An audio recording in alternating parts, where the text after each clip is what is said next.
Hello, আসসালামু আলাইকুম। সবাই কেমন আছেন? আজকে হঠাৎ করে কেন এই আয়োজন আপনাদেরকে বলতেছি। ভিডিওর লাস্ট পর্যন্ত সবাই দেখতে থাকেন।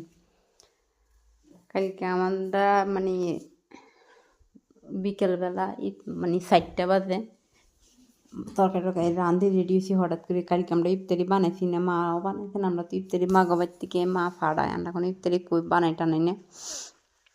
আর আমি বাজারও করি না। বাজার করি না বলতে সমস্যা আছে, এই কারণে বাজার করি না। যদি বাজার করিলেই মনে করেন তো সবাই যেটুকু পারি এতটুকু দিই, কিন্তু ঘর করার পর আমার কাছে টাকা পয়সা আর নাই।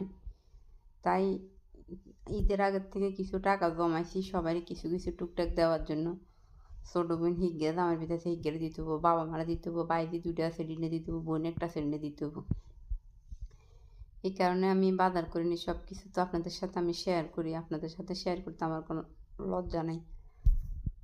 আব্বা মা বাজার করে না, আমরা নানা বাড়িতে ইফতারি ফাটা সবসময় প্রতি বছরে ওইখান থেকে ফাড়ায়। আর আমরা তো অন্য কোনো বেচা কিনি নাই।